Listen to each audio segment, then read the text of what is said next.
I'm just going to begin by giving you all a brief background about Alzheimer's Day. So, every year on September 21st, we celebrate World Alzheimer's Day, and it holds significant importance, especially for seniors, but for the whole community at large. And this is because it's a day when people worldwide, especially the ones who are associated with elder care or dementia or Alzheimer's research in some form or care, everybody comes together to raise awareness. Awareness is important because of several reasons. Helps us reduce stigma around dementia and the concerns that follow a dementia diagnosis. Helping educate the community and spreading that awareness is also important in terms of providing support and advocacy to highlight the importance. Important to encourage family members who are supporting individuals struggling with dementia and Alzheimer's. And apart from that, it overall um, provide this sense of community for all of us to come together to understand how we can proactively maintain the strength of our brains and how we can actually enhance the quality of life during our later years. A little bit of a background about World Alzheimer's Day, and now a little bit of a background about myself. So I'm Dr. Shraddha Shah, and I am a clinical psychologist. Neuropsychology is the study of the brain and its functions. Cognition is a word that you will hear me use times during cognition is a collective term given to our thinking skills. So, from memory to attention, to your language capabilities, to your ability to plan your day and to plan and organize more complex things, like, let's say, running a company or planning a vacation. All of these things fall within the purview of cognitive functions in the brain, which is one of the functions that a neuropsychologist deals with. Apart from that, emotions and behavioral functioning is also part of the purview of neuropsychology. So, everything that comes within how interested you are in doing certain activities or what kind of behaviors you have in your relationships. These are different things that continue to change as you age.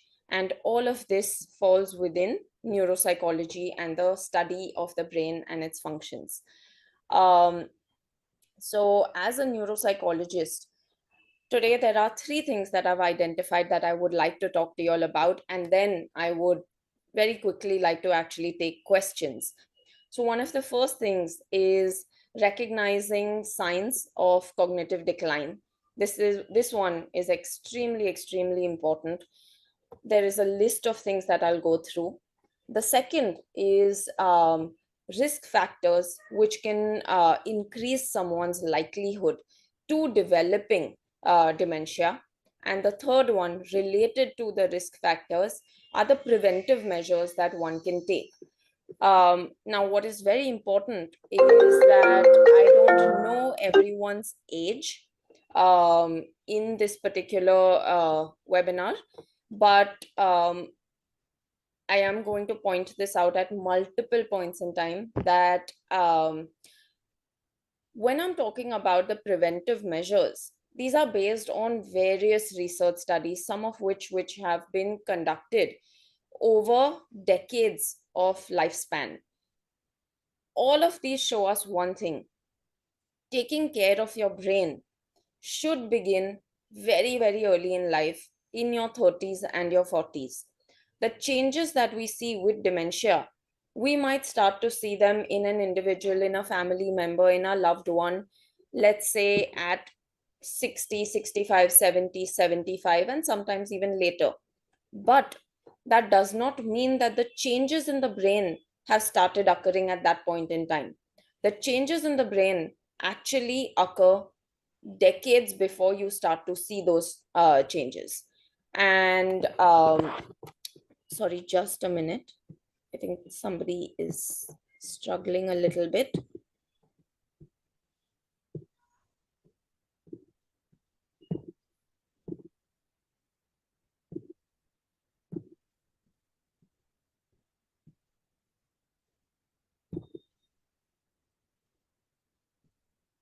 Yes. All right. Um, okay. So going on, this is going to be a very, very important point of conversation, is that all of the brain care should begin early in life.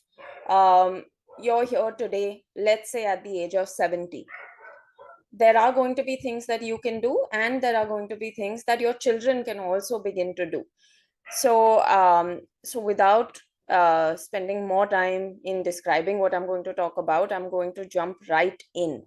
Um, so the first thing that I told you is that I would like to describe all of the different ways in which cognitive decline can manifest in older adults. So what does it look like? That is what I'm going to begin talking about. Um,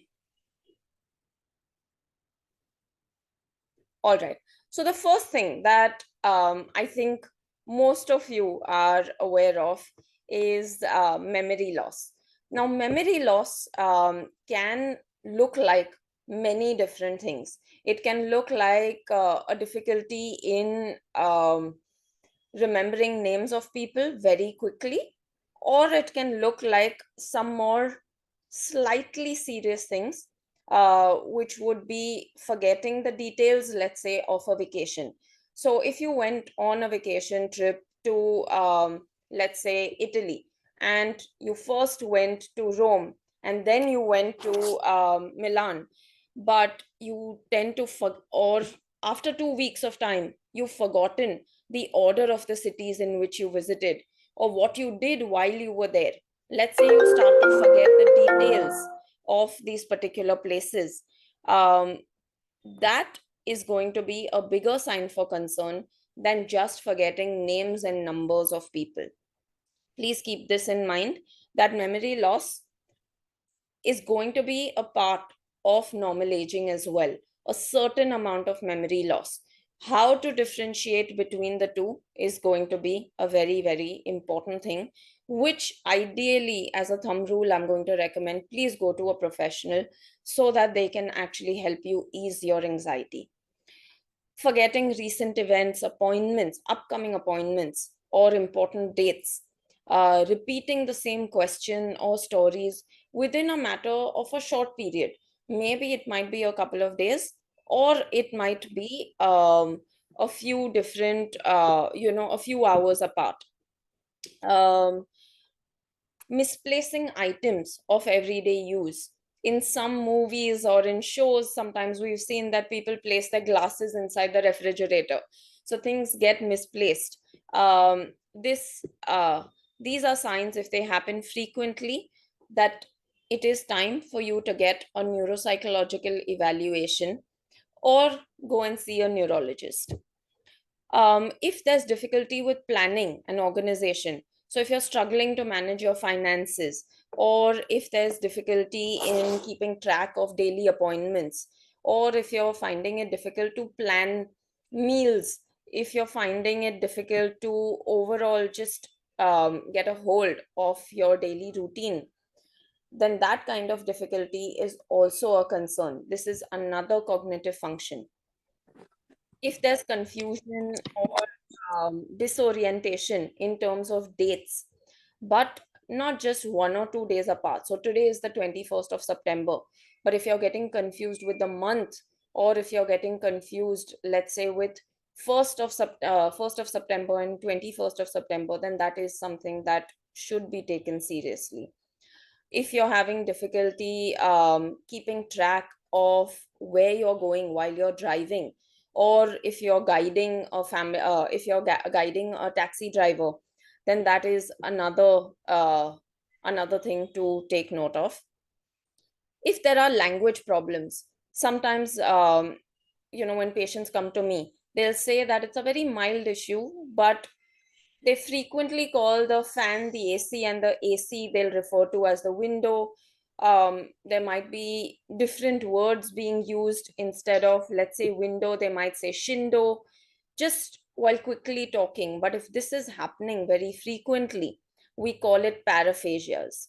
Please keep it in mind that this is an important and noteworthy language problem. Apart from this, let's say there are problem solving difficulties. With age, one of the things that changes is the speed with which you can actually react. So in a crisis moment, if you take time, that could be a part of normal aging. But if you're just having difficulty and showing poor judgment in following what to do, let's say that there is a plumbing problem at home and you're not able to figure out that, okay, now I have to call the plumber, first I'll have to call the building maintenance, then I have to call the plumber. If that kind of sequencing is becoming an issue, that is another concern to be taken seriously. Now, another very big one, which gets missed out very often, is personality and behavior changes. So, we do see mood swings and irritability as part of normal aging and as part of normal life. We've always seen that.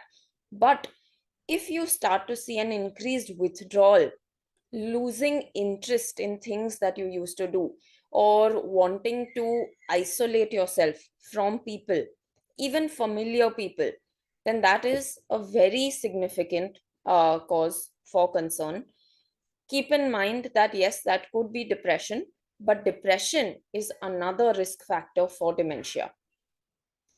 If there is a loss of initiative, let's say that you've always done crochet your whole life and now suddenly you're starting to lose interest, but maybe your mind is telling you that it's because of memory, because of difficulty seeing things, but while watching a movie there's no problem. Keep in mind that a change in your interests is also to be taken very seriously. Overall, if you are neglecting things that you used to enjoy doing, that is an overall blanket sign that you should go and speak to a professional.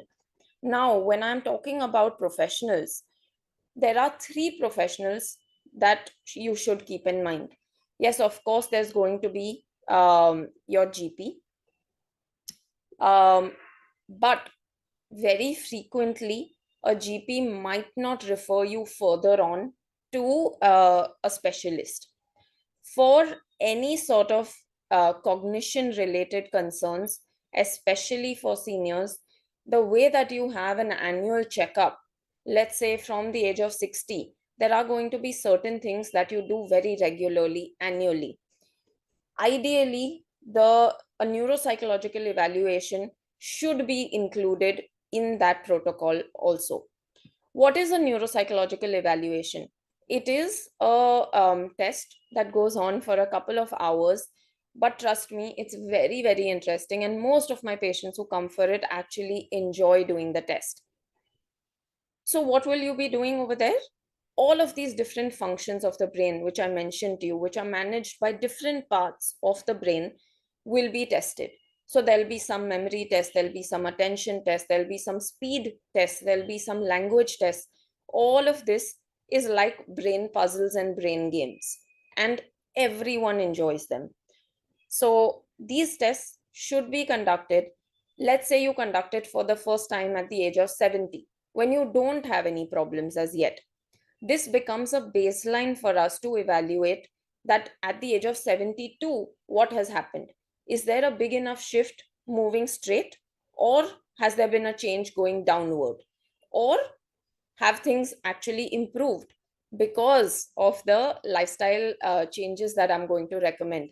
Let's say you do those and things start to improve. it's still going to be a very good thing for us to continue to track in which way is your brain function moving. So now what are the risk factors? Age, of course, is a very significant and the most significant risk factor for dementia. Genetics is another one. So if you have a family history, there are genetic tests that are available today which you can actually do. So this is especially for people, who are in their 40s and their 50s. It's a great idea for someone to get a genetic test done to see what is the likelihood that you could develop this kind of a illness later in life. There are cardiovascular health issues like high blood pressure, high cholesterol, then there's diabetes, and there is also hypertension. All of these things actually can impact your blood flow to the brain. And this blood flow can actually impact the amount of oxygen that your brain is receiving, because of which, once again, the risk for dementia can increase.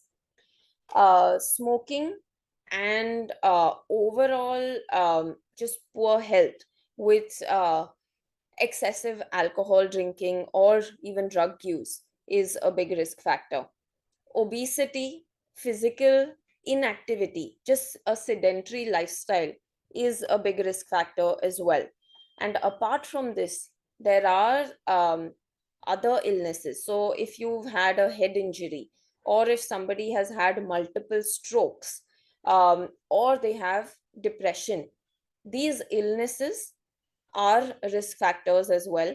And one very important risk factor, which is an illness, is a sleep disorder called obstructive sleep apnea, in which your brain gets less oxygen. There's a very simple test to do this. All you have to do is sleep in the test, and it can be done at home. Somebody comes and fixes a little machine, and few wires are attached to your body, and you go to sleep in your own bed, and your sleep is recorded, and we analyze the results of the sleep to understand the sleep efficiency and whether there is a sleep disorder. These are many different risk factors which I have explained right now, and a lot of them actually explain that what are the things to do to prevent dementia. The first thing is going to be a good, healthy diet. This is going to be a whole separate talk in itself if I go into talking about what kind of foods. But in general, a diet that is balanced, rich in vegetables, rich in fruits, whole grains, and specifically healthy fats like olive oil have been actually shown. Research has proven that it safeguards your brain against dementia. Regular physical exercise, whether it is aerobic exercise, yoga, walking, swimming, cycling, all of this, 30 minutes of it has been proven to reduce the risk of dementia. Staying mentally active through reading, through learning new skills, solving brain puzzles, listening to podcasts, all of this, even just this particular webinar that you have joined, because there is so much information that I am giving you, and I can see that some of you are making notes. This itself is actually safeguarding your brain because you're learning new information. Sleep, I cannot actually describe the importance of sleep. It goes beyond the understanding of science even today, because just in the last 10 years, we have learned about how much of an impact good quality sleep has on the brain and its function. So please sleep well, and it is not just about sleeping for 6, 7, 8 hours, but what time you go to sleep and how deep your sleep is very important as well. Overall, your cardiovascular health. So, managing and controlling hypertension, controlling diabetes, controlling all of your high cholesterol, triglyceride kind of issues, these are conditions which otherwise contribute to cognitive decline, which is the slowing of your brain functions. So, to reduce that, please take care of your overall health. Some of the blood metabolic parameters like vitamin B12 and vitamin D3 should be checked regularly. And especially in a city like Bombay, unfortunately, given our lifestyles, it is very, very low. And most people have a vitamin D3 deficiency. Please get that corrected. It has very significant impact on your mood and on your cognitive health. Apart from these things, one of the things that I will recommend very strongly is practicing mindfulness meditation. It is like a magic pill. It helps improve sleep, it improves your mood, it will improve your relationships, and it creates a neuroprotective. It's almost like an immunity shield around your brain. A regular practice of mindfulness meditation goes a very long way to safeguard your brain. Apart from all of this, there are a few other things which can be personally tailored to each of you. And those are things that, of course, can be done in individual sessions or, during certain group exercises. So now what I would quickly like to do is there's these three topics that I have taken you through, which are what are the signs of cognitive decline, what are the risk factors, and what are the preventive lifestyle measures. I would actually like you all to just unmute and ask me questions for the next sort of 10 minutes that we have. And please go ahead and, use this time to ask me those questions.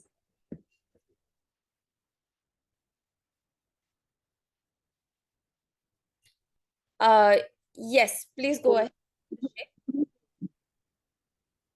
Hi, Shraddha. Good to be the participant in this webinar. Very informative. Now, one thing I would like to know that can you help us to do any brain exercises? Like, can you guide us in any way that can help our problem? Anyway, I'm not facing any problem as such, but the preventive things, Absolutely. Yes, I am glad. So, a lot of you have heard that Sudoku, doing maybe one or two Sudoku puzzles every day can help safeguard the brain. That's correct, but I will add to that. Sudoku helps two skills in particular, which is your numerical ability and planning ability. But it doesn't help the language parts of the brain. And there is a full language circuit. So, what I would recommend is doing different kinds of puzzles every day. So, let's say you solve a crossword one day and then you solve two, three Sudokus the next day. Or if you want to make it a part of a regular routine, spend 1 hour and just buy one of those IQ test brain puzzles. You'll get it at Crossword itself. You can order it on Amazon as well. Solve a few of these puzzles to stay active. These are fun puzzles. Apart from this, pick up a skill.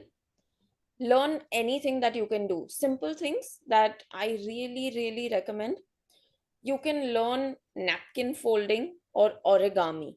It's a very good skill. It seems like a very small thing, but it really, really is a good exercise and it's fun. Um, Taking up a new hobby, things that you can simply do at home. Call a calligraphy teacher home or learn a new language. Even doing some art can be very, very useful because again, today it's not really about showcasing your art, but it's about enjoying it and using different parts of your brain.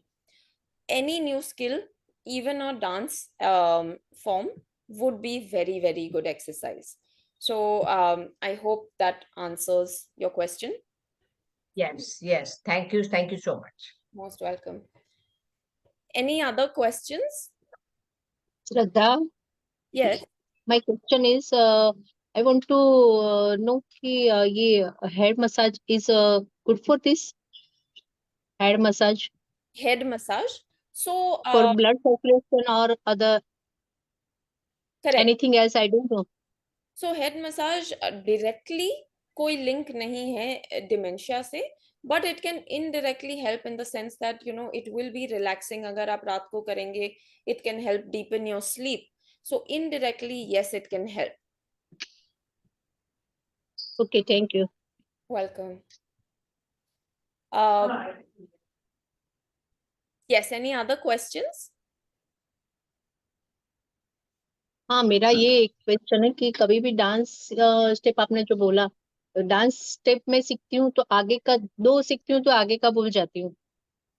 Correct. And इसीलिए actually dance will be a very very good exercise, because वो जो type की memory use करता है, हम everyday life में अगर कुछ पढ़ेंगे और कुछ सीखने की कोशिश करेंगे तो उसे हम वर्बल मेमोरी बोलते हैं, बट ये अलग फॉर्म ऑफ मेमोरी हो जाती है, प्रोसीजरल मेमोरी हो जाती है. So the more you practice, I understand कि डिफिकल्ट है, बट आपने अगर 10 बार डांस क्लास किया है तो आप 50 बार डांस क्लास कीजिए. Each time you do it, it is going to help your brain. So the more you struggle, the better it is for your brain. Straining the brain is good for the brain. So maybe आप perform नहीं कर पाएंगे because आप steps भूल जाएंगे, but आपको benefit जरूर मिलेगी. Okay okay, thank you. Welcome. All right. So any other questions? Great. So I hope that this was useful for everyone, and I hope that you all got a few things to take away at least, and are going to add some of these preventive lifestyle. One more question, excuse me, sorry, one Yes. More question कि ये test करवानी है तो कहाँ करवानी? So आप अगर बॉम्बे में हैं तो ऑफ कोर्स मेरी क्लिनिक में करवा सकते हैं, या HN where is hospital. Your clinic of address? My clinic is near Kemp's Corner. um okay, what I can do is I can put up the information. Just one second. Put your address. Space. Oops.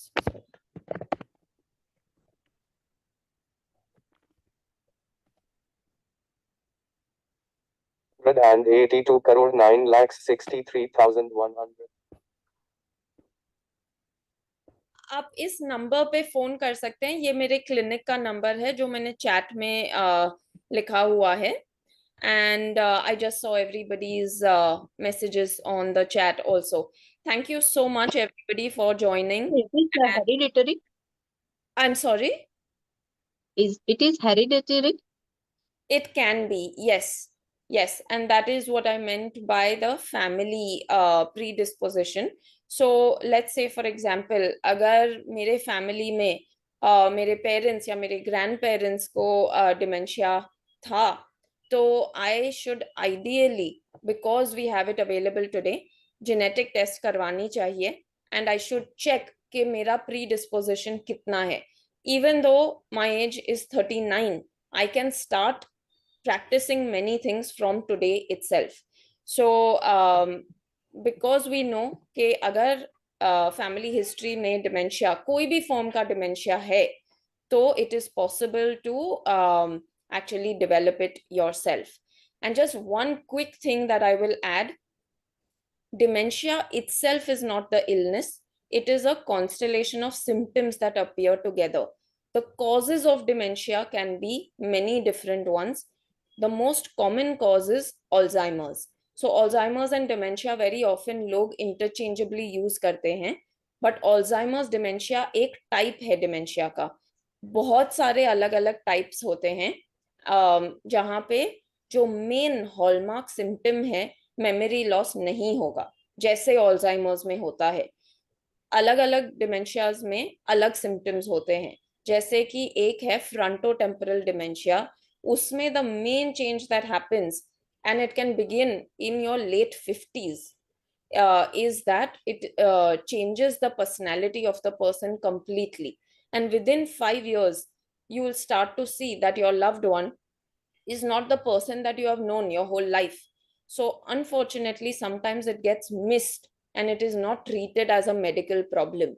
So as soon as you see any sort of changes, that is one of the main goals of my doing this awareness webinar, that if there are changes in older age, then please refer to a doctor, please go and see a healthcare professional, because many things are not normal and many things are not just because people are getting old. Is there any medicine for this? There So dementia is not curable, and it is progressive, but symptom management is possible, and medication can actually help during the early stages. So early detection and getting tested early can really help, because बहुत सारे interventions हैं जो slow down कर सकते हैं progression को, including medication. So in that sense, yes, it can help. Okay, thank you. Most welcome. Thank you everyone for joining. Bye-bye. Bye-bye. Bye-bye. Thank you. Yes, Bye. please keep organizing such webinars so it will benefit us. Absolutely. Yes, thank you.